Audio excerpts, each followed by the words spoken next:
Ladies and gentlemen,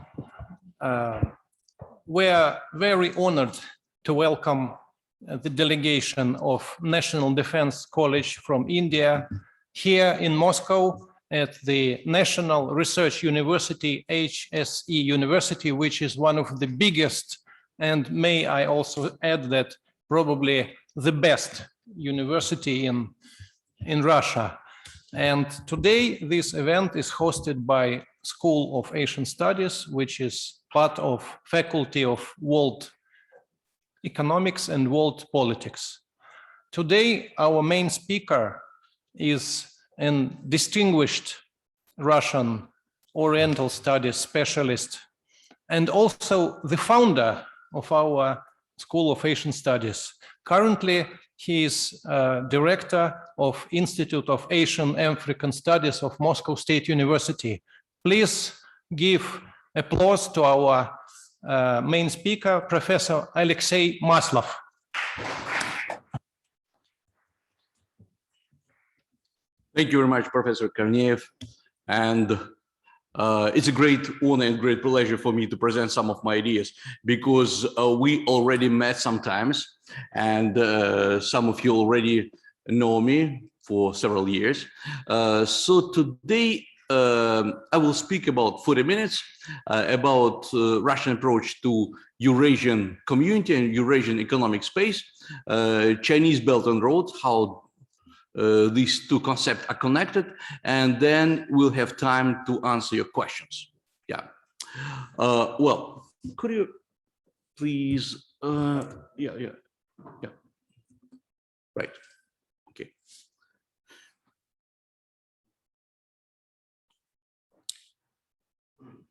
Yeah.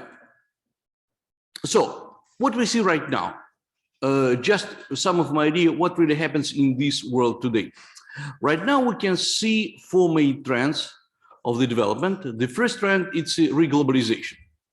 Reglobalization is very important right now because before this time, almost 5 years ago, we had just one concept of the globalization that came from, first of all, from the United States, from the Western powers.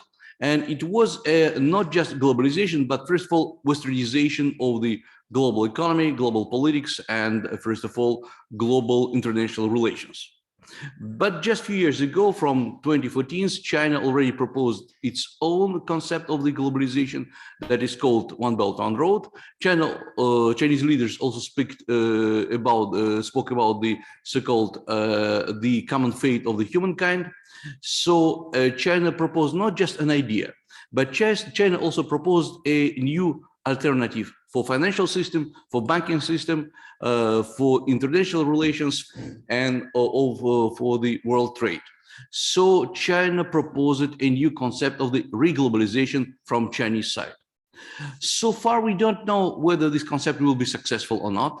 But anyway, just after the end of the Cold War, it means 40 years ago, we faced on the completely new political reality of the at least two, but in reality much more, concepts of the reglobalization. So right now we have different streams, different ideas, and different approach to the globalization.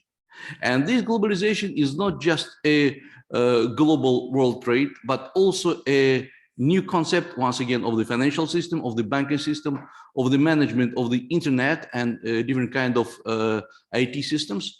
So it's not just a reglobalization, it's a struggle for the global future. That's the first trend that we eyewitness on right now. Another very important part of the modern development, it's a post or re-colonial model. That's very strange. Colonialism died many, many years ago. But when we speak about not about the political side of the colonialism, but about the economic side of the colonialism, we can see that the main idea of the colonial order, that one of the country, the biggest, the most powerful country, tries to relocate its production, its factories, to another territories. First of all, because of the much cheaper labor power and because of the development markets. So we can see right now that China, it's a new stage of the Chinese development, that China relocate its own factories to other countries. First of all, to Latin America, to Africa, to Central Asia, to Southeast Asia. So China itself already is not just a main manufacturer. China is one of the main manager of the world production. And all this, but if we look to the economic development of these countries with the Chinese way of production, Chinese manufacturers, we can see that the development of these countries are not very high, because it's a very traditional concept of the main power and colonies that just stay around this main power, and this main power manage its way of production. So right now we can see a lot of factories, Chinese factories and Chinese way of production all over the world, from Indonesia and Malaysia up to Colombia in Latin America, to Zaire in Africa, etc., etc. So it's a reglobalization, a recolonization of the world. But at the same time, we can see the reintegration. Even in the COVID and post-COVID era, we can see that countries try to find a new ideas, a new concept, new approach, how to trust each other. What did we see for the last couple of years? From my point of view, one of the main concepts that we saw a very high level of the mistrust. In spite of the common challenge not just as a challenge of the pandemic, but economic challenge, trade challenge, challenge to financial systems. A lot of countries, always the majority of countries, didn't trust to each other. For example, none of the country established the common laboratories, research laboratories within other countries. We can see a lot of vaccines, not just one, and some vaccines are adopted, some are not. We can see that some countries blame another countries for the reasons of the development of the coronavirus, etc., etc. So once again, in spite of the challenge, it's a challenge to the humankind, not to the challenge to one country or to one system. We can see a rising level of the mistrust. That's very, very dangerous. Because if we look back, for example, 10 years or 20 years, one of the main ideas of the political development was the idea of the developing mutual trust, mutual relations, development of the world economy, exchange of the delegations of the students, of the academics exchange of the science inventions, etc., etc. But right now we can see the rising level of the mistrust. So the reintegration, it's one of the very important and really emerging trend, because without reintegration in the political sense, we cannot survive as a humankind. So that's why different countries propose different ideas of the reintegration. One of the maybe most famous is the Chinese One Belt, One Road. I don't think that this is the best proposal, but anyway, it's a proposal for reintegration. Russia proposed its own concept, and I will speak about it later, the concept of the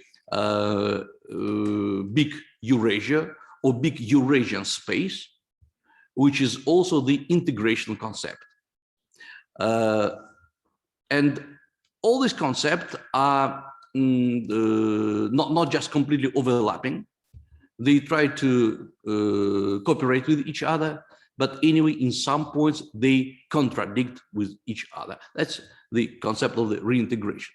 And finally, the development of the umbrella models.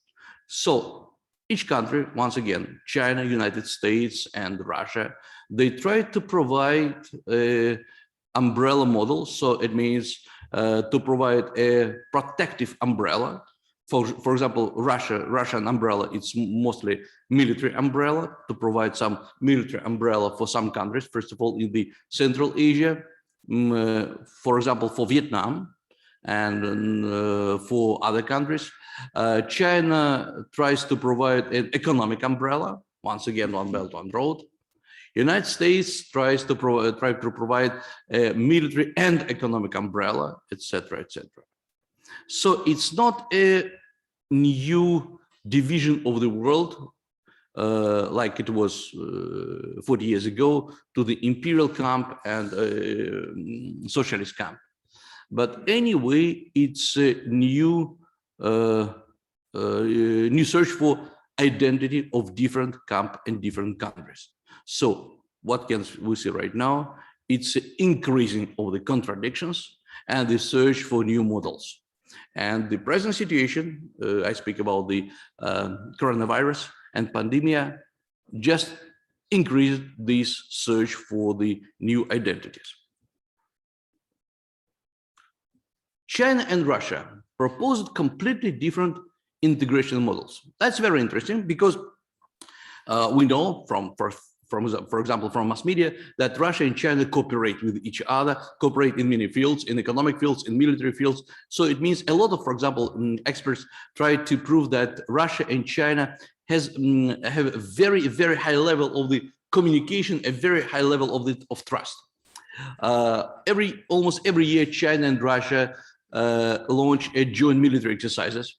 For the long time, it was a naval exercises. Last year, it was a Air Force exercises. Sometimes we think that Russia and China follow absolutely the same model of the integration. It's not true. The Russian model, it's a Russian idea for integration. It's a great Eurasia centered around Russia. Right now, we can see two sides of this model. The first one, it's a formal side.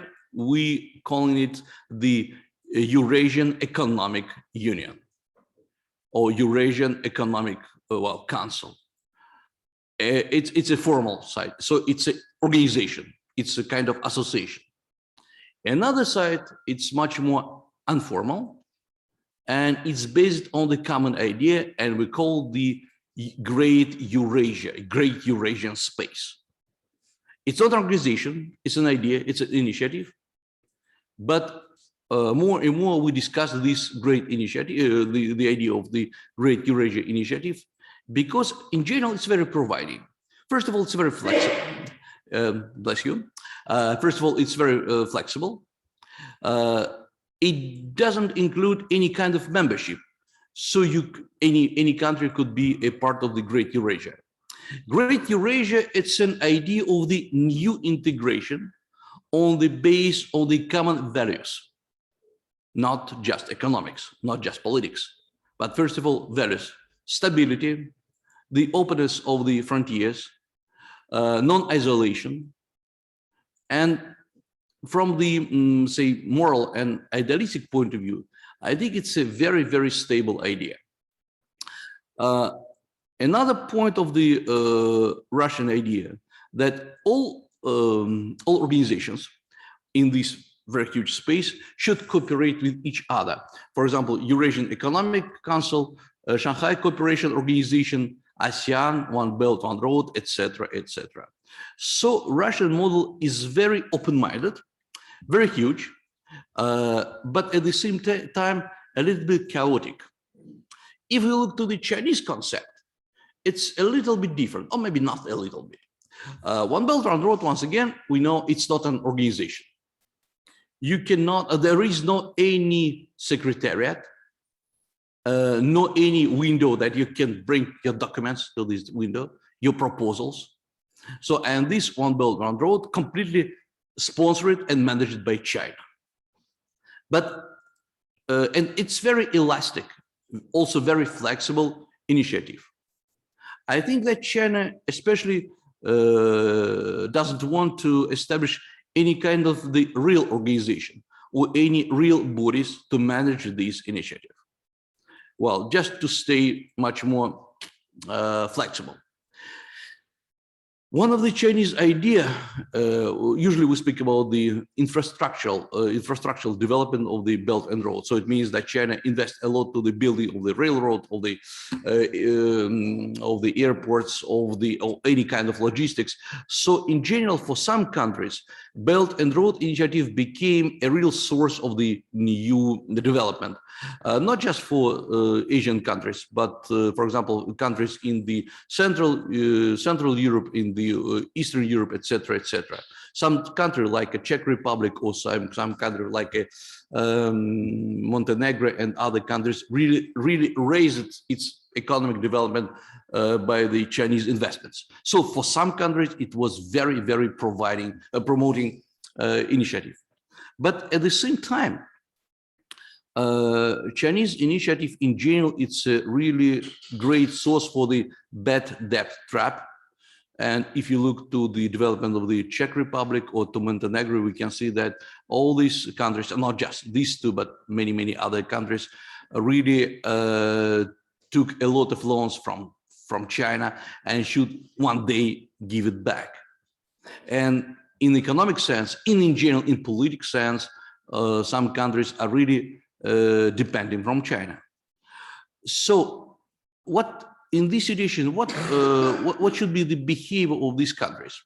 Just two ways of the behavior. The first one, just to break all ties or almost all ties with China. And we can see that some countries like Litva or like Czech Republic, or like Poland, Romania, and other countries decided to decrease its level of the relation with China.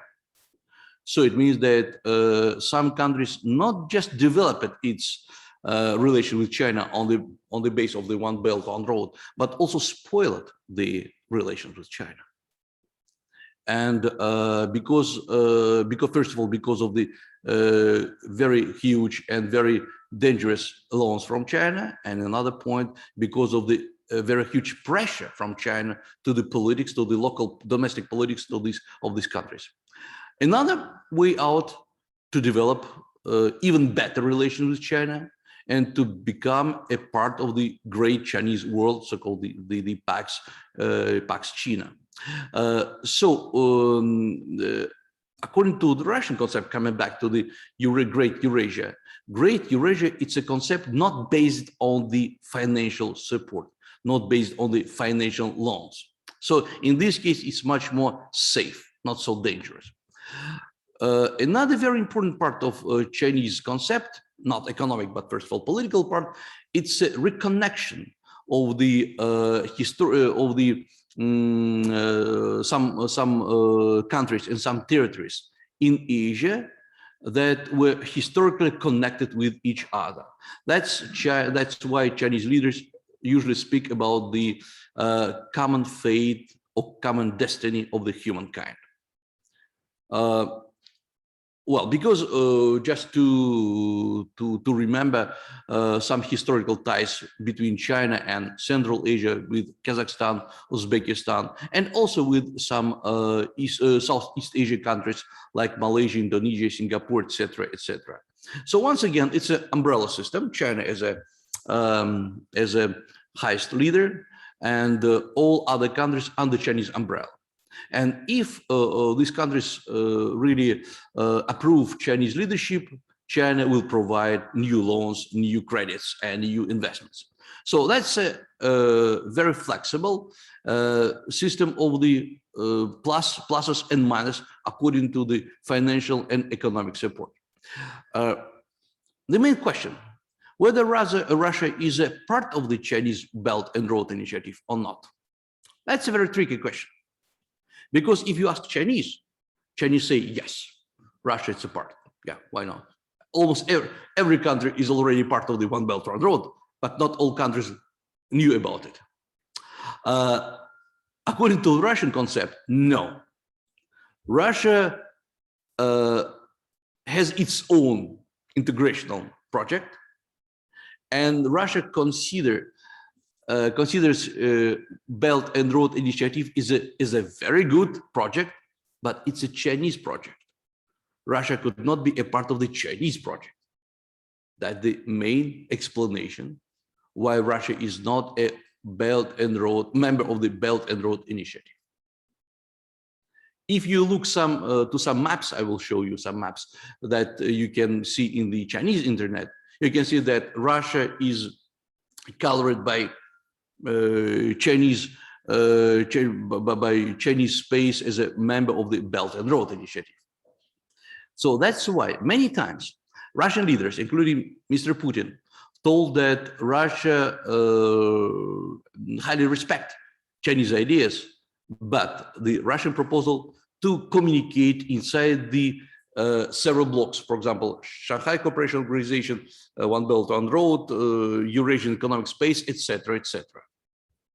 I think that when Russia, for the first time, openly declared this approach, Chinese were really shocked. It was 2 or 3 years ago, but right now, because of the changing of the situation, because of the high pressure from United States to China, China has no other way out but to approve this proposal. So it means cooperation, but not mutual integration. That's the main idea. Sorry, no, yeah.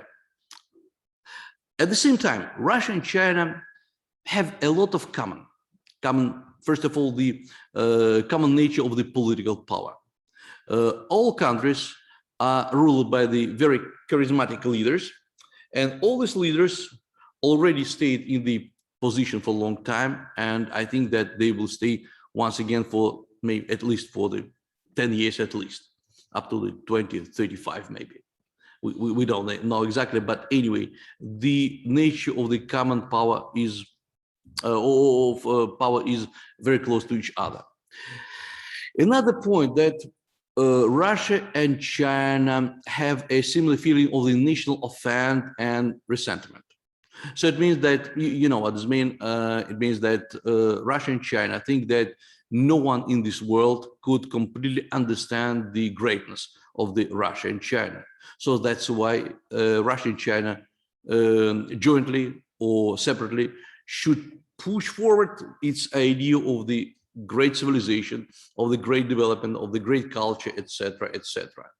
And I think that both countries feel offended because they were kicked out from this field of game field by United States. So the US factor brought Russia and China much closer to each other.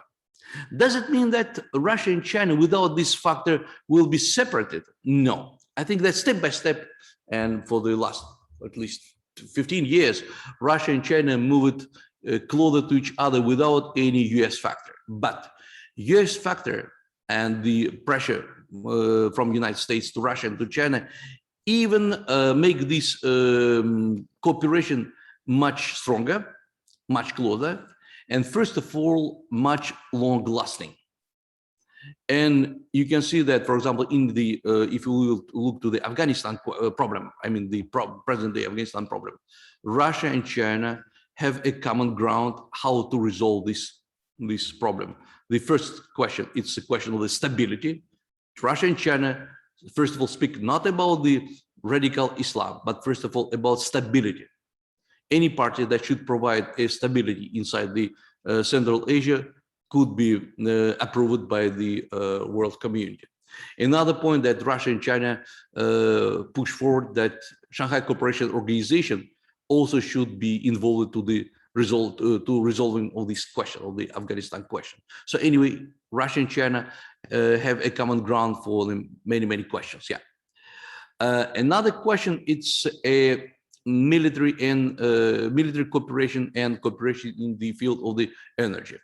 The common question, whether Russia and China will eventually conclude any kind of military alliance, military agreement.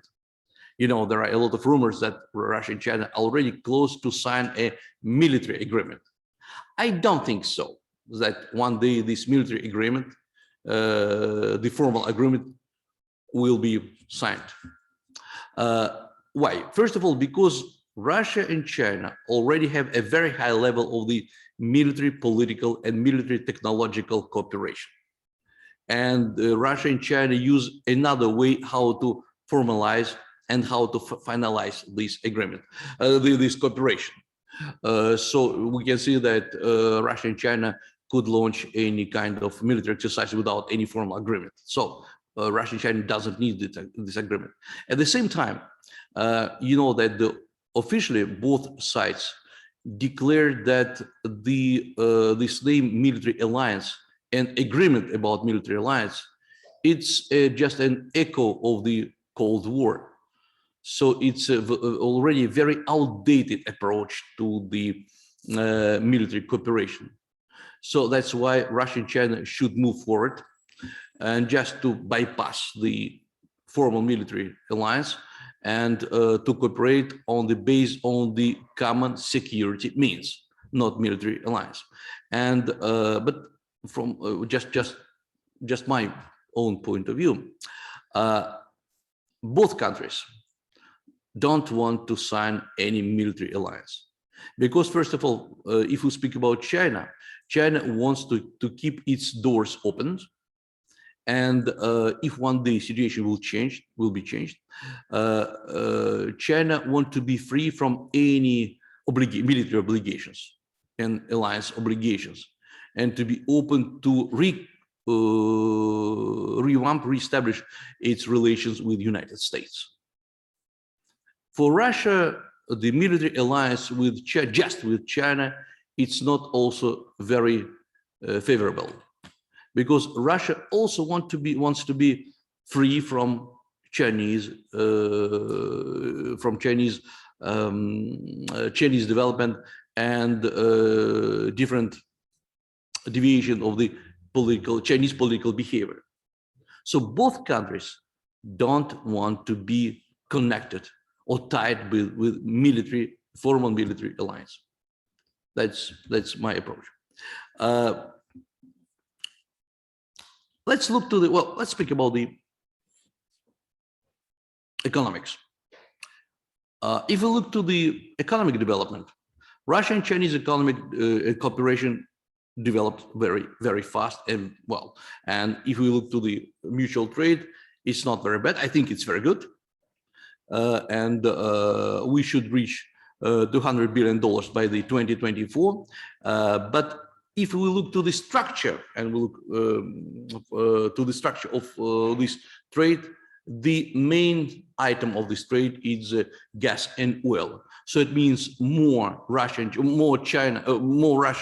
develops its trade with China, more Russia stay connected to China by its energy sector. That's one of the problems of the development of the mutual trade. But we usually speak about the bilateral trade. But what's about the Chinese investments to Russia? Because you know it's a completely different kind of cooperation. If we speak about the investment, the all accumulated investments from China to Russia from 1991 up to the present day, it's no more than $30 billion, $30 billion, all accumulated investments. Just to compare, if we speak about the Chinese investments to the United States in 2017, 4 years ago, just in 1 year, it was 47 billion to the United States for 1 year, and 30 billion to Russia accumulated investments. Is it for better or for worse? That's a good question. Well, first of all, it's not a very good picture because China doesn't consider Russia as a main partner for investments. But at the same time, we just a little bit earlier spoke about the bad debt trap. So Russia is not a part of the Chinese bad debt. So Russia is not connected, and Russian economy still not connected to the Chinese development. So I think it's not bad. Well, we have another question, why China doesn't want to invest too much to Russia, but it's another question. That's the explanation of the Russian structure of the Russian export to China. The Russian structure of export mostly consists of the mineral resources, that the orange column. And more we export, more we increase the export of the mineral resources. That's another very interesting point. Look to the percent, that's the China foreign trade turnover. Who is the main partner for China as a, well, trade partner? First of all, it's a group of countries, United States, European Union, and ASEAN countries. The share in the global, the Chinese foreign trade, it's about 14 or 15%. That's the first group of the three main, not countries, but group of countries. The second group is Japan, Korea, also Taiwan, etc., etc. It's about 7%. And the share of Russia is a little bit more than 2.3%. And if you look back to the 1995, you can see that generally the common share of Russia in the Chinese foreign trade didn't change too much. So it means that if for Russia, China is a trade partner number one, for China, Russia is not trade partner number one, it's a number 15 or 16th right now. And if we compare the bilateral trade in 2020, so I already spoke that Russian-Chinese trade is not bad, but if we look to the trade with the United States, with the European Union, the first and second column, you can see that Russian role is not very high. That's, once again, that's one of the paradoxes of the problem. We know that Russia is the best friend of China and vice versa. But if we look to the, and you know that the United States is a great enemy of China right now. But even by, I just looked some new statistics of the September of this year, so that means 1 month ago. The China-US trade and China-European Union trade just increased by 22%. What does it mean? China and the United States, China and the European Union have a very, very huge contradictions. A lot of frictions in all fields, from military to human rights to financial problems, etc., etc. But at the same time, the mutual trade just increased. I think that's the explanation of this paradox is very simple and very tough at the same time. We can see the very huge contradiction between political approach and economic approach at the present moment. So business, US business, China business, European business, they vote for the development of the trade because they need money, they need development, they should feed their families. But if you look to the political approach, it's a completely different matter. Political approach is very offensive, and that's why we can see the real split between world politics and world business. That's once again a new trend of the present day situation. So that's why, and at the same time, once again, look to the Russian trade. Russian trade is not very high, but at the same time, the cooperation relation with Russia, between Russia and China, are very, very good. That's one of the explanations what we can see right now. Once again, another very interesting point. You know that Russia and China several years ago decided to get rid of the US dollar in the mutual trade and step by step decrease the role of dollar in this trade.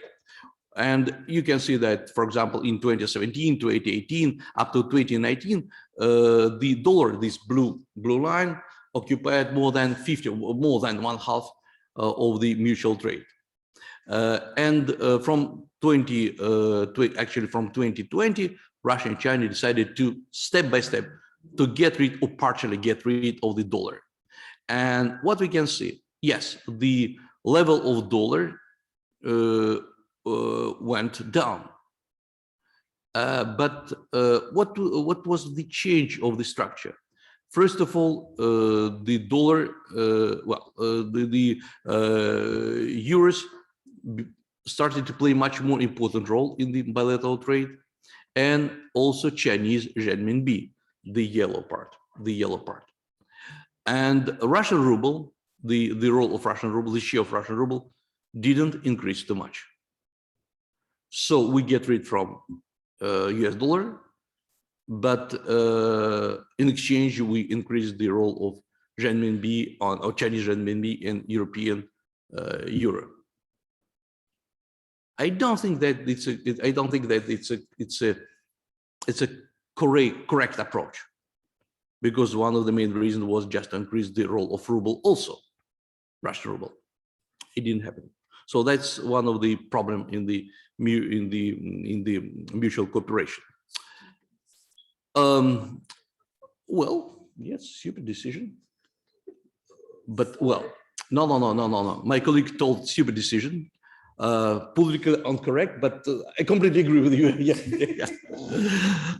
Well, but if you think what we can do in this situation, well, the only way out just to make a so-called the common package of the currency, and to use this common package of currency as a so-called the like a Bitcoin or Bitchain of the currency. So it's possible, but I don't think that it will be possible for the next couple of years. Well, what we get, once again, we come back to the polycentric model of the globalization. We just spoke about the Russian-China relations, but right now, what we can see beside Russia and China. First of all, we can see at least three in Asia, three overlapping organizations. The first one is a Shanghai Cooperation Organization, Eurasian Economic Union, and BRICS. Well, three organizations. They are not completely overlapping, but anyway, they coincide with some points. The very good question: why do we need so much organizations? Well, there is a very simple explanation, because once this organization is established, the bureaucratic ties don't give any opportunity to cancel this organization. But at the same time, if you look to the Shanghai Cooperation Organization, in this organization, China plays a very, very important role. And for many years, China, using BRICS, tried to legitimate its own decision. And only after the increase of the membership of the SCO, after that India, Pakistan, and other countries became a member of this organization, the Chinese development or the level of Chinese decision just decreased. So Shanghai Cooperation Organization right now is very important, first of all, just to provide a security means. And you know that during the last meeting of this organization that held a couple of months ago, it was decided that several security centers will be established all around the world. For example, the Center for Cybersecurity in Kazakhstan, the Center for Conventional Security in Russia, the Center for Drug Trafficking Security in Tajikistan, etc., etc. So the first idea for the Shanghai Cooperation Organization was cooperation, economic cooperation, humanitarian cooperation, etc., etc. But eventually, this organization became an organization for the military and, in general, conventional security. Eurasian Economic Union, this very strange sign of this organization. So it was established by the push of the Russia to reintegrate former Soviet Union republics in Central Asia, in the West, like Belarus, and already some other countries, for example, Vietnam and Singapore, and also Iraq, Iran, decided to join this organization as observers. So once again, I think it's a new launch, relaunch of the Shanghai Cooperation Organization under the name of the Eurasian Economic Union, but without China. So once again, it's a reglobalization on the Russian way, not on the Chinese way. Well, speaking about BRICS, you know that there are a lot of problems with BRICS because when BRICS was established as an organization, all these countries, all these 5 countries, were highly developing countries. But what happens right now? We know that there are a lot of problems with Brazil, with huge problems with economic problems with South Africa, not very highly developed Russian economy right now, etc., etc. So BRICS was established as an organization for economic cooperation, but right now I think it's useless in general, and only 3 countries, China, Russia, and India, RIC, Russia, China, India, Russia, India, China, could provide some new push for the world development. So that's the changing of the situation in this world. Just to sum up some of my ideas, what we can see right now, the first question, we started to speak much more about security, much less about economics. Which is, it's not just about the pandemic, it's more about military cooperation and military miscooperation. We can see right now much more a new flashpoints, much more that we could see, for example, 3 years ago, 5 years ago. We can see that the so-called the old flashpoints like Taiwan problem or problem in the south, in Marshall Islands, the problems between China and India, China and Japan, etc., etc. All these old flashpoints became much more flashing, much more dangerous, much more explosive. So the situation doesn't improve. And that's the first idea. The second idea, we can see several new centers of the reglobalization. It's not also China, it's also the Russian approach, not just to speak about Chinese approach, US approach, and India also provide some very providing idea for the new globalization. But I think that beside 2 main camp, I mean, Chinese and US camp, maybe in the near future, we can see a new camp, and you know what's mean, the non-alignment movement. Non-alignment movement existed many, many years ago. And what was the reason of this non-alignment movement? And India, you know, was a part of this, very important part of this non-alignment movement. Because that time, I mean, in the 17th and 18th, 2 big countries, United States and Soviet Union, was too pushy, too powerful, too ideology-oriented countries. That the group of countries and other group of countries decided to establish its own movement just in between. And if you look to the present-day situation, you can see that China made completely the same mistake as Soviet Union did many, many years ago. China became too pushy, too aggressive in economic sense. In spite that China is very successful in its economic development. United States also became too oppressive to some countries. So that's why a lot of countries tried to find its third way, how to move between all these countries, not to spoil relations with each of them. So it's not the same as was non-alignment movement. But for example, Russia, Russian idea, great Eurasian space, or great Eurasian space, could be a very good ground for this new approach. I don't think that it will happen very soon. I mean, next year or in a couple of years. But anyway, the situation will change drastically in the next several years. Well, thank you very much, and your questions, please. Thank you, Professor Alexey Maslov, for your in-depth analysis of the situation in Eurasia. Before we go to the Q&A session, I would like also to introduce my colleague on my right hand, and she will probably welcome you. She is our top India specialist at our faculty, Professor Olga Solatkova. Olga Solatkova could speak in Hindi or in English. I prefer to speak in I'm really very glad to meet such a great delegation from India, and especially guys from military services.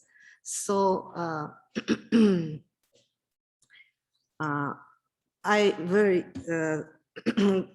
also was very glad to listen to the presentation of Professor Maslov. My opinion a little bit different than his concerning the development of the relation between China and Russia, but I'm absolutely agree. First of all, it's the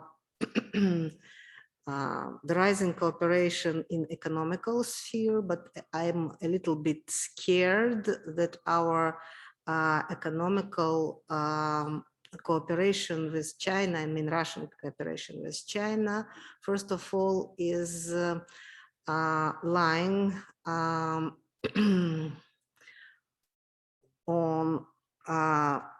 first of all on the resources we exported to China. And I understood that Russia a little bit scared to become a satellite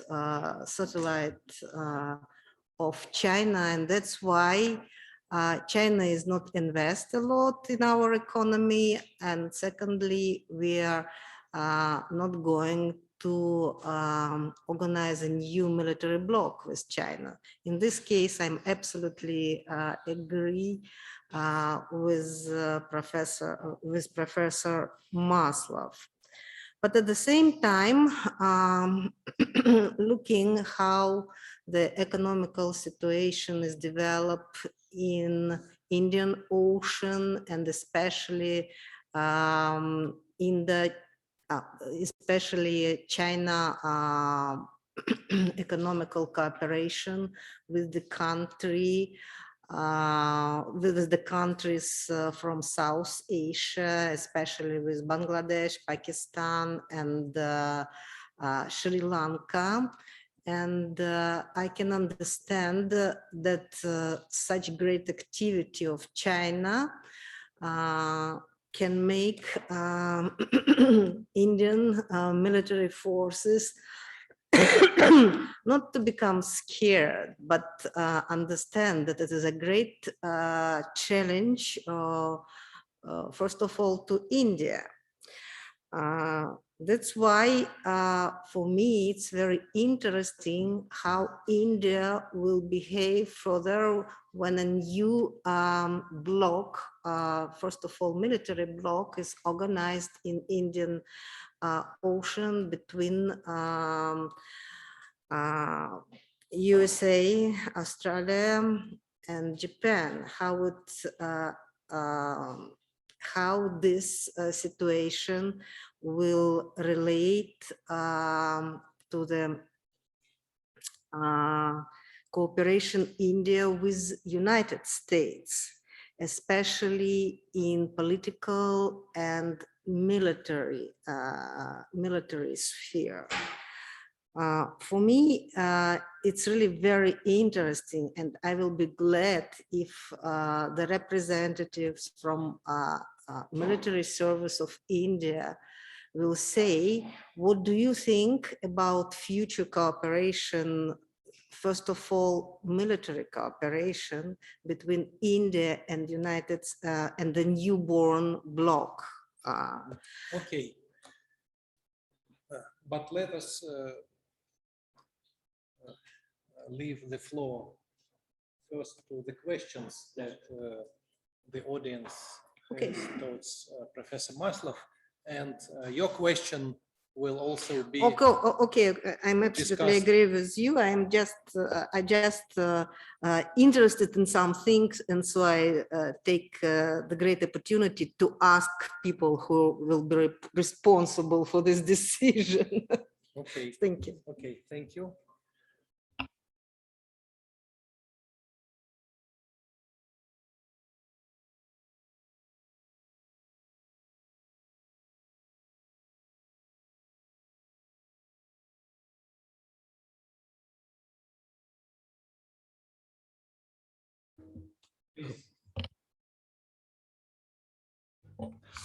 Good morning, Professor Maslov. Thank you so much for this wonderful exposition and a peek into the times that we live in. It's a very interesting perspective, I must say. My question is with reference to your remarks about Russia-China relationship. We all know the trajectories that Russia and China have followed and what has happened in the past. But in the recent years, we see an increasingly more assertive China, which has new capacities, both in financial terms and also, dare I say, in technological terms, specifically with respect to the Russia-China relationship as well. So going forward, I have two questions, which one is specific to is a larger view of the picture, as you say it. The specific question being, given the position that Russia and China face in the overall world politics, do you see the Chinese investments increasing in Russia in the times to come, especially in the energy sector? While one part of the relationship you mentioned, but given the fact that Russia has sanctions and and also the Russia's oil and energy sector would require investments, do you see Chinese investment into the Russia? They have the money, so will they do that? That is one. And the second, the larger picture, Russia itself has been a global power, and it's a great power even today. And China, in whatever way they couch it, they have their own aspirations. So how do you see these two interplaying, that the Chinese aspirations interfering with the Russia's own vision of itself and plans as to how it would work, like to be seen, how it would act on the world stage? Your comments, please, on those the points. Thank you. Yeah, thank you for the question. Well, speaking about the energy, in the Chinese investments to Russia, if we look to the most successful Chinese investments to Russia, we can see just two projects. The first one, actually, it's one project divided into parts. It's investment to the liquid gas exploration, and the first one is called the Yamal. It's the name of the field, and the second one is Arctic 2. It's exploration of the liquid gas, and it's a cooperation with the Russian Novatek company, and all this gas are going to China. So it's a Chinese investment, it's not just a Russian field. And the total investment to this project, it's about $9 or $10 billion. So it's, I think, from this point, it's successful. When we speak about the other Chinese investments to Russian energy sector, the main question, does Russia really need these Chinese investments? Because, you know, when China invests, it's not just investment, it's, well, China should have a share in this, say, company. So China many times tried to increase investments to Russian Lukoil, the biggest Russian oil company. And right now, as far as I remember, it's about 14% of the Chinese share in the Lukoil, but it's maybe the highest point. We stopped to accept Chinese investments. So what the main problem? The main problem is that Russia needs investments not to the energy sector, but first of all to the sector of the final production. So it means the new factories, and first of all factories in the Russian Far East. So we can call the reindustrialization of the Russian Far East. But China doesn't need this reindustrialization. It's a Russian problem. It's not Chinese problem. That's the main contradiction. So I think that maybe in the future, the investment in the energy sector will increase, but not drastically, not dramatically. And maybe we have some projects in Western Siberia of the oil field exploration, but it's just a project, it's not already realized investments. When we speak about the Chinese and Russia global projects, what we can see right now, we can see that Russia and China use it to go across, to go beyond all small contradictions. That's the very good factor, very positive factor. And because of the, I already spoke about the United States pressure to both to Russia and China. So this pressure even increased this cooperation behind the small contradictions. But Russia and China still have a lot of contradictions, for example, in Central Asia, sometimes in Latin America and Africa, but because of the common threat, because of the common danger, they try to just to forget about all these factors. So the main question, not about what will happen right now, everything will be stable, I think, but the main question, what will happen in 15 years or in 20 years? So no one could predict in the real sense, but I think that the level of cooperation will still be the same. So it won't be any kind of break between Russia and China, because two countries are too dependent from each other. And because of the, I think in the next 20 years, United States won't disappear from the world map. So it means that Russia and China will be even closer. So the third factor will play much more important role in the Russian-Chinese cooperation.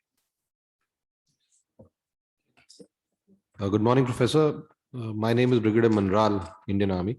My question pertains to vulnerabilities of Russia, one of which, in my opinion, is the population or the lack of population. And the second part is the over-reliance on hydrocarbons. So my question to you is, how does Russia plan to address these two vulnerabilities? And the second one is a bit controversial, and it refers to global warming. More pushback against global warming has an adverse impact on Russia, because the reliance on hydrocarbons will reduce, and global warming will free the northern ports. It will become warmer so that you can use that route.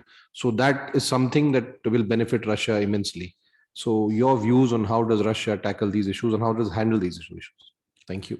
Yeah, well, thank you very much. Well, speaking about the most important problem for Russia, yes, you are right, you are correct. The shortage of the population is a very big problem, but there is a way out from this situation. For example, if we look to the Russian Far East, the total population in the Russian Far East, it's about 6.5 million. So it means nothing, it's like a big city. But we usually speak in the very old matrix. So it means that we think that more population, better economic development. But we right now should speak about the quality of this population. So for example, the level of the education. And if we speak about the technological development, it means that for technological development, we don't need too much population, but we need completely different level of education. So that's why Russia started to develop several huge universities in the Russian Far East. For example, Far Eastern State University, Khabarovsk University, some university in this Siberian part of Russia. So that's the main idea. I think in the real life, we could not increase the population in the real sense. So it's impossible, absolutely. So the main idea of Russia, first of all, to develop the special economic zones in this region. So it means to attract population. The second point, to develop the education level in general, that's the second point. The third point, to develop a high-tech industry in this region, not just energy. So I think, yeah, it's a kind of way out from the situation. And another point, it's well, last but not least, to invite foreign investments to this region. But once again, not just to the energy sector that we just discussed, but to the high-tech industries. So in this case, Russia could be kind of competitor for China and maybe for Japan. So that's about the how to get rid of this old so-called Russian disease. But another question of for Russian economy, it's partial isolation from the world markets right now. That's a very big question. So the only way for Russia is just to develop its so-called the eastern direction of the world economy and trade. It's not just about China. And maybe, first of all, it should not be just China. It should be, first of all, ASEAN countries, Indonesia and Vietnam, maybe Malaysia, one of the best partners. India in the East, in the South Asia. Russia have some increase, not just huge, but some increase of the trade with Pakistan and with Bangladesh, but because these countries are too poor to develop its economy. But anyway, it's not bad. So Russia right now tries to diversify its economic relation, but it will take, I think, 5 or 7 years, according to the plans. So it's not just will happen tomorrow. Speaking about the global changing and the change of climate and the Russian role on this change of climate.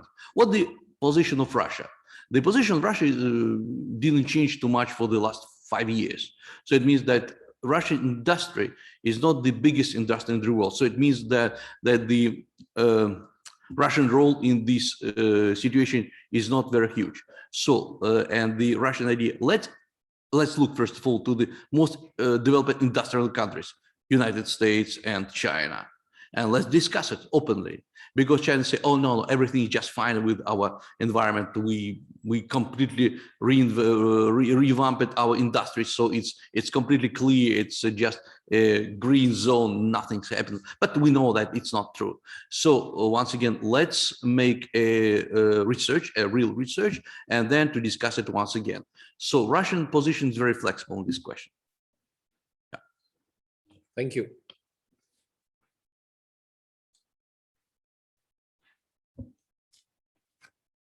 Morning, Professor. This is Air Commodore Vivek Gloria from Indian Air Force. My question is about the current geostrategic shift that is taking place with Russia and China getting closer, more intertwined economically and in security as well.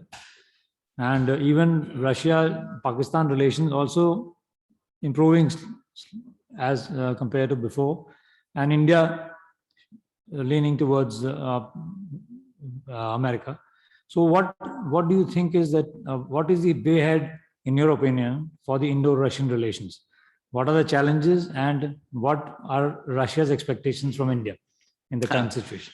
Good question. Thank you. Well, first of all, I will show one very interesting, very paradoxical situation right now in the Central Asia. And I already spoke about Afghanistan, but it's a good example. Russia and China started to cooperate on the Afghan problem because the radical Islam is a threat for both countries. But why it's Russia and China, not Russia and United States? That's a good question. Because, well, according to the general situation, both countries, I mean, Russia and the United States, have a very high level of expertise about this region. And both countries vote against the radical forms of Islam. But China became a partner of Russia, or vice versa. Russia became a partner of China, not the United States.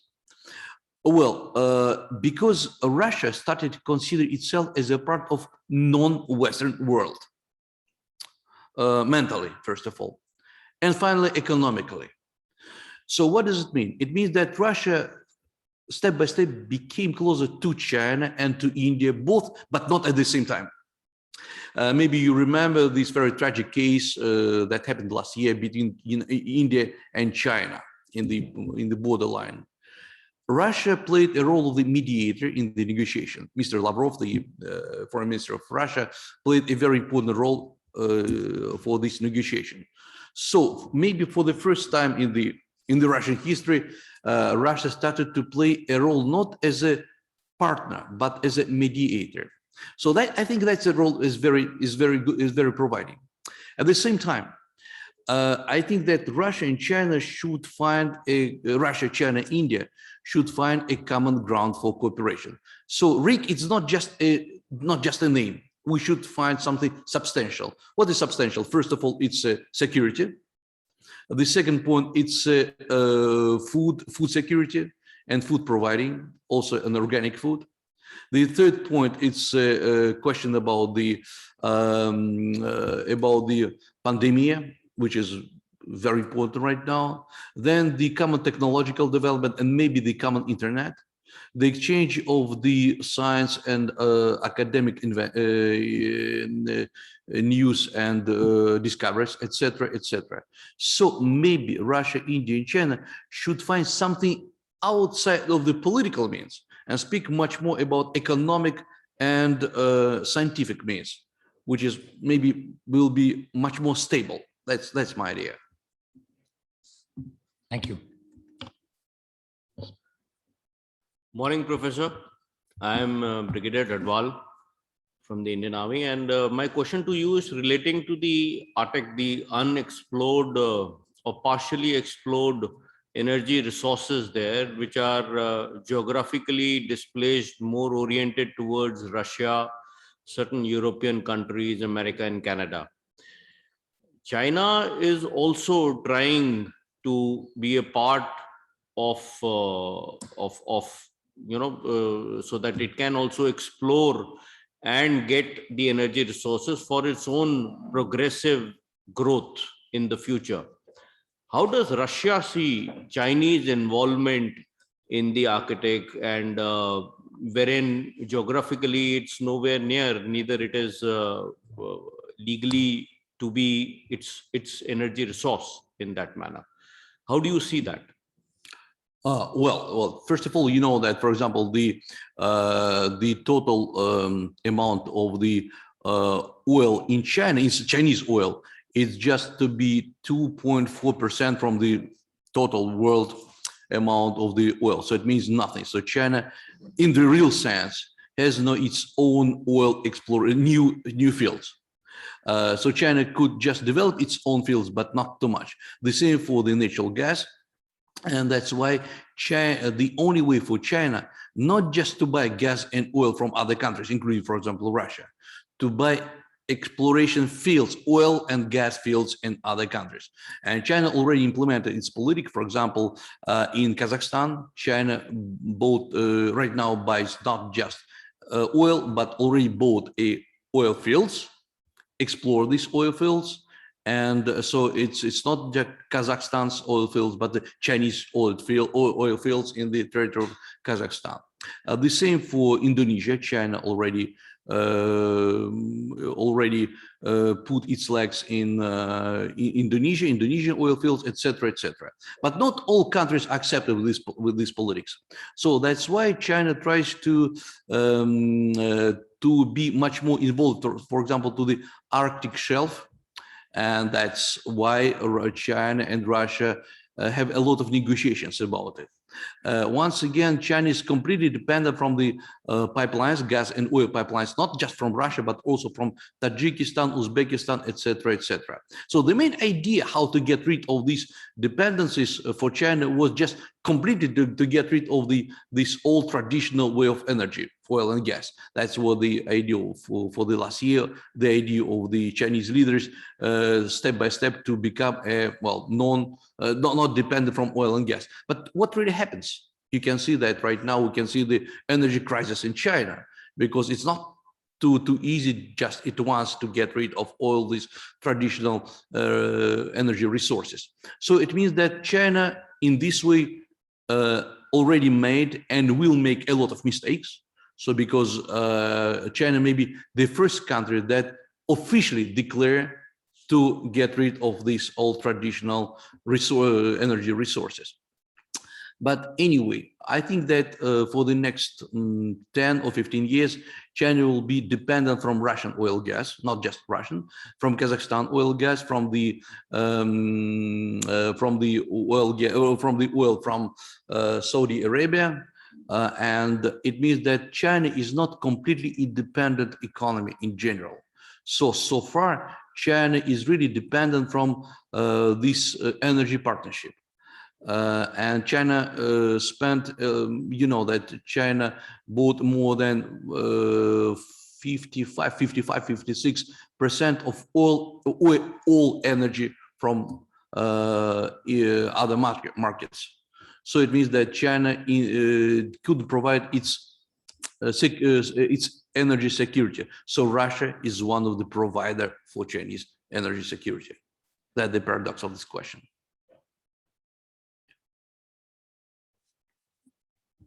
Sorry, Professor, I'm asking a second question. Don't want to let this opportunity of interacting with you go waste. My question pertains to, you mentioned Russia's role as an intermediary or between China and India after the border conflict. Given your own history of having resolved the border issues with China, do you see, if I'll request you to do a bit of crystal gazing here, given the hardened stand of India and China presently, do you see, firstly, India and China settling their border issues in times to come? How will that come about? And will Russia have a role to play in that? That is my question. Well, first of all, I think that the territorial claim, not just between India and China, but, for example, between China and other countries, could not be resolved in this life, in this area, because it's a historically dependent contradictions. The only way just to settle down this situation as is right now, and don't try to disturb it. And that's the first idea. And the second idea, not to let any other countries besides China and India to be involved to this conflict, because it's actually a domestic conflict between two countries, and we don't countries don't have to make this conflict international. So, for example, in this situation, in this case, Russian role was very flexible. That's just an intermediate between two countries, but not a decision maker. But we should understand that a lot of countries are really interested to increase the contradictions between China and India. And we know that some contradictions historically exist. So the only way just to close it for the present generation and to let the next generation to resolve this question. Right now, it's very explosive matter. Yeah. Thank you. Yes. Good morning. I'm Shirzot Nimat from Uzbekistan. My question to both of the speakers. You have mentioned about the role of the European Economic Union in regional economic integration. In your opinion, what's the prospects of this organization in the near future? Can it compete with European Union in the future? Because over the years of the establishment of this organization, tangible results have not been achieved. Thank you. Yovis, please. Well, thank you for the question. First of all, these organizations are completely different and they have different means. First of all, European Union, it's an organization that is already completely integrated. There is no any common frontiers. There is a common. There are a lot of common frontiers and common currency and well, no visas, etc., etc. So it's a really common space. Eurasian Economic Union, the idea of Great Eurasia is completely different. First of all, they share the same values, and it's much more ambitious project because this space includes a lot of different countries with the different civilizations. From, for example, Kazakhstan from one side, and also, for example, Vietnam to Russia and Belarus from another side. So that's a completely different civilizations. I don't think that they could compete with each other so far. But what one of the main idea of this Great Eurasian space, besides common values and politics, it's a common joint free traffic of the goods across the frontiers. So it means the non-tariff supply of the goods. So in this case, yes, it's possible that we'll have some, not contradiction, but some competition between these two blocks, but not right now, because one is organization, another one is just an idea. I'm also mentioning about it in the near future, because the customs space, one customs space, also it was established for competing and for regional economic integration in this among these countries. Exactly, but you can see it's everywhere. For example, we can see the, for example, the block between China and ASEAN countries, which is non-tariff, non-barrier space. The same we can see between Kazakhstan, Russia, and China, etc., etc. So all these organizations, almost all organizations, are overlapping. So it's a normal situation, I think. Thank you. Thank you, Professor. Coming back to the energy sector only, if we look at the European side of it, if you could comment on the present, the kind of the gas supplies, and which have been disrupted, and there are a lot of different views on how it should go forward. Obviously, Russia is looking at the China relationship also as a kind of an alternate market for that. But do you see the Russia-Europe, generally speaking, energy relationship stabilizing? And while Russia has always maintained that this Nord Stream 2, it's purely a commercial decision, it's often looked at as a political, through the political lens. So how do you see it panning out in the days to come? And that is one question. Second, just a small query I had. Do you see China investing in the kind of technology sector in Russia?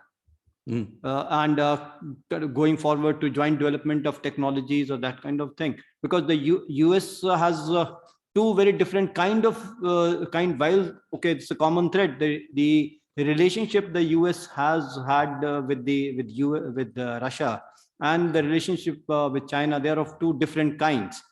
And obviously they will also keep playing out. So these two aspects, if you could comment in detail on that, because stabilization of the Russia-EU energy supplies, that would also have an impact on the Russia-China energy relationship. Thank you. Well, yeah. Well, first of all, the easiest explanation why Russia needs the Nord Stream, it's not just about money. It's also about that Russia doesn't want to be too close connected only to China, to this gas pipeline and oil pipeline. That's a very, very easy explanation. So because before the breakdown with the European market, Russia could play in two markets, or at least three markets: United States, European Union, and China. So right now, Russia has just one partner, very reliable partner. China is, in this case, is very reliable, but the only partner means not competition at all. So that's why Russia tries to develop Nord Stream, but all other means. Sometimes it's successful, sometimes it's not. But in general, Nord Stream is very important for Russia because of the counterbalance with the Chinese market. That's the easiest explanation. When we speak about the in general development of the Russian-Chinese cooperation in technological field, in reality, China doesn't invest to Russian technologies in general. I know just one real case. China established a Huawei laboratory in Russia with the Russian people, Russian engineers. So it's a real investments, and means it's a real building. So it's a laboratory, not just a name. But beside it, there is a cooperation in high tech between Russia and China, for example, in the face recognition. And it means that Russia and China develops joint technologies. It's not Chinese investments.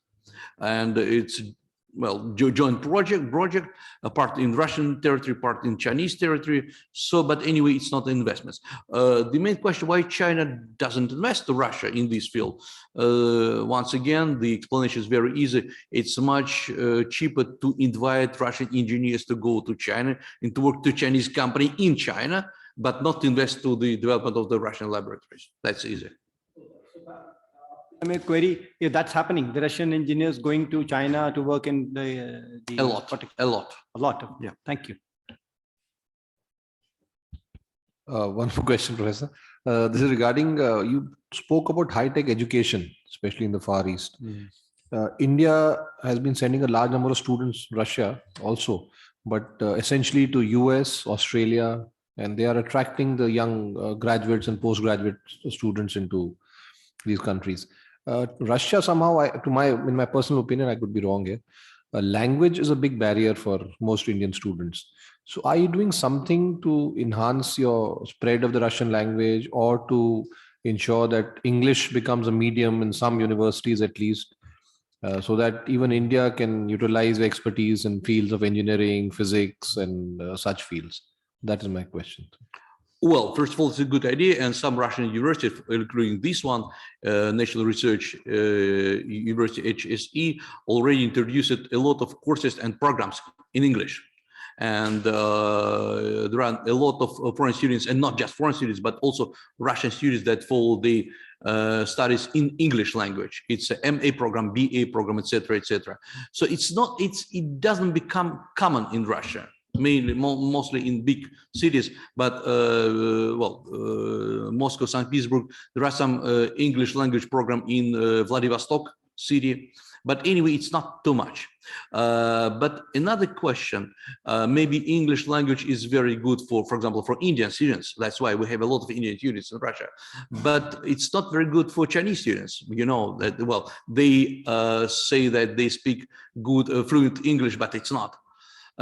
So that's why for many Chinese students, it's much more interesting, first of all, to spend the first year learning Russian language and then to follow its education. But in general, I think that this exchange of students, it's a little bit already outdated. It exists, but maybe the future for the joint education, it's a joint university, joint faculties, joint programs, exchange of students, etc., etc. So that's why, for example, Russia and China already established a joint university in Shenzhen, in the south part of China. And I know that before pandemic, we discussed the establishment of the joint university with India, with the Indian Ministry of Education, but it's suspended right now because of the situation. But anyway, joint university and joint faculties, joint programs, it's a future for the joint education. Yeah, Professor, I have a question. Yeah. This is taking it forward from your comment regarding Russia and USA understanding the Afghan problem. Yeah. And I think one thing which is common in the Afghan problem is the Pakistan factor, that they've been part of the problem, and they have aided and abetted instability and turmoil in that region. And now in backdrop of that, and the fact that now Taliban haven't taken over at the speed that they did, duly aided and abetted by the neighbor. Mm-hmm. How does Russia's engagement will be shaped with Pakistan in times to come? Is it going to be looking at it as a rogue nation which is sort of spreading instability, or will they look at them as stakeholders in bringing stability in Afghanistan? Well, first of all, Russia looks to the situation in Afghanistan in general as a fact that already happened. So, well, it means we don't need to change the government, to change the situation. First of all, because it's impossible, you know it, and that's why we should cooperate with any other countries and forces that should provide the stability, not just for Afghanistan, but for Central or in Asia itself. Pakistan, it's one of the countries that has a very good relation with the Taliban movement, and I think that even China used Pakistan to invest to Afghanistan through Pakistan, not directly, but indirectly. So, you know, that officially China just provided some humanitarian support, just $30 million, which is not too much. But Pakistan, one of the main, say, investor or supporter of the Taliban situation. Russia could not be an economical investor. But first of all, Russia Russia and Pakistan are involved to the joint and very tiny negotiations about the to keep the radical form of Islam inside Afghanistan and not outside. So that's the main question. So, and Pakistan, Pakistan diplomats, they have a lot of experience to work with Afghanistan. And you know that Afghanistan diplomats, they are not existing at all right now. So Pakistan, the only provider of some stability for Afghanistan in general. That's why we, in this question, we have a very good relation with Pakistan. Yes, please. Sorry to, if I may ask a slightly provocative question, taking off from that on the discussion on Taliban. So is Russia looking at recognizing the Taliban, at the present Taliban government in the kind of, shall I say, immediate term? Is Russia looking at that? And two, we all know that Russia has an agenda, and Pakistan has an agenda in Afghanistan. That agenda remains unchanged. How does Russia factor in that particular agenda, which is kind of being with the radicals and also not being with the radicals at the same time? Well, you can see that the Russian approach to Afghanistan changes for the last couple of months or 1 month. The first approach was, okay, we should keep a very good relation with the new Afghanistan government.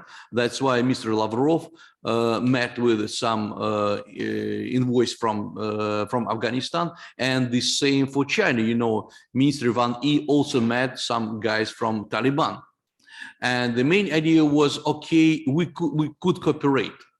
But we can see that at the present moment, new Afghanistan government could not provide any real stability.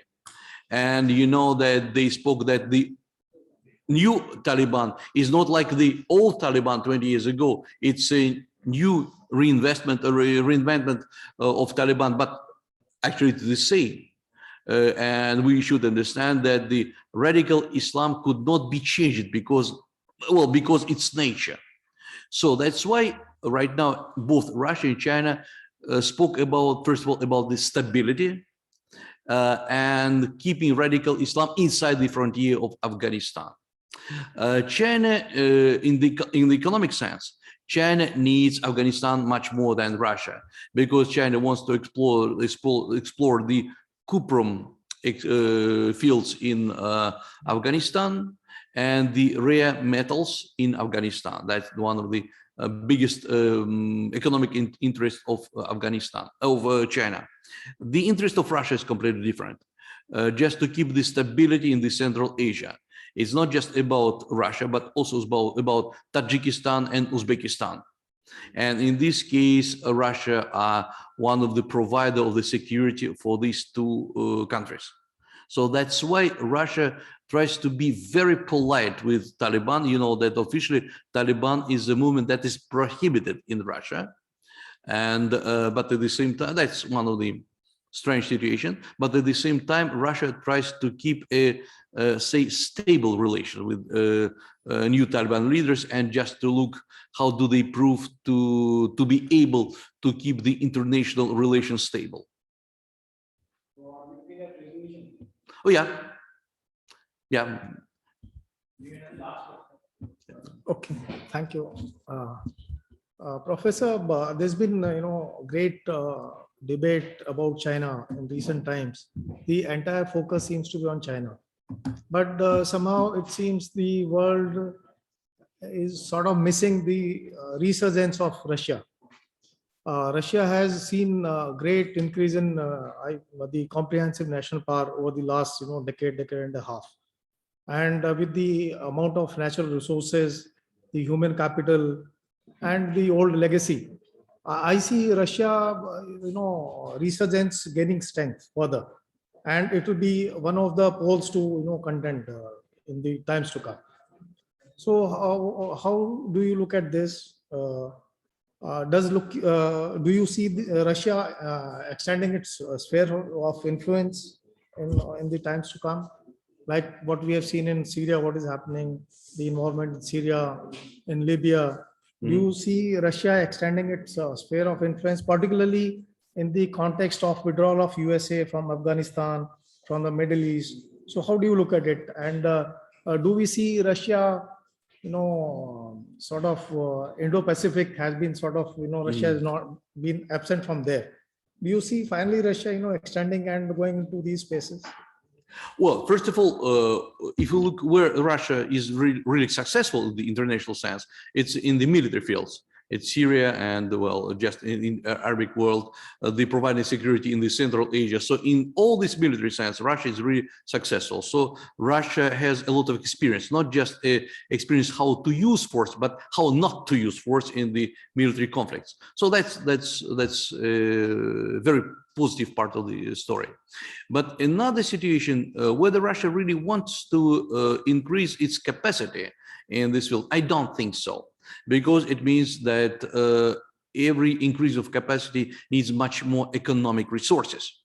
And it's a very tough choice to invest to the development of the domestic economy and domestic, for example, education, or to invest to the military sense.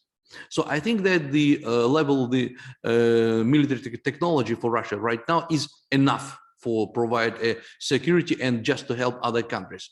But if Russia will increase its military capacity in other countries or in other regions, it will be very devastating for the Russian economy. That's why Russia cooperating, for example, with China, who is ready to pay for the security and is ready to pay for the Russian weapons and Russian technologies. So I think that the future for Russia, it's not just in the military sense. Military is just a present day story. The future for Russia, it's increasing of its high-tech capacity.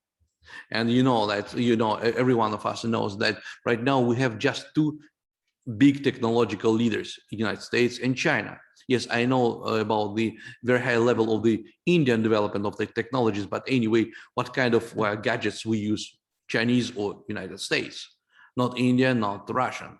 And what operational system do we have in our computers? Chinese or American, etc., etc. So right now we have just choice between two. So Russia will try to provide the choice between three at least. And by the way, in this field, Russia and India could cooperate, especially in the high-tech development.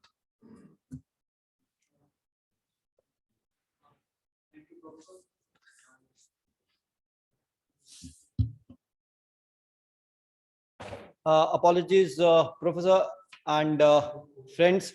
Just when the discussion was about warming up, we have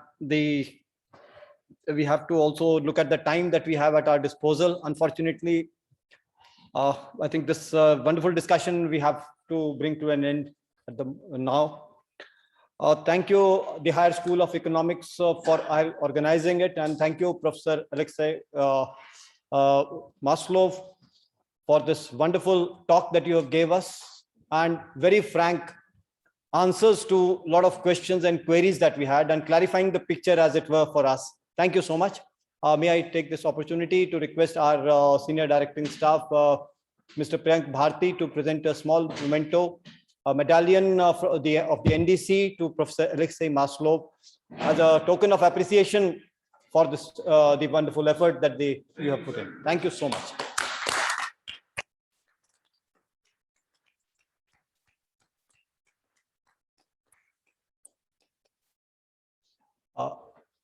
Thank you very much for myself, from the High School of Economics. We are really proud to have such an education almost every year. Thank you very much. Thank you so much. May I now request Mr. Priyank Bharti to present a small memento to Mr. Andre from our side.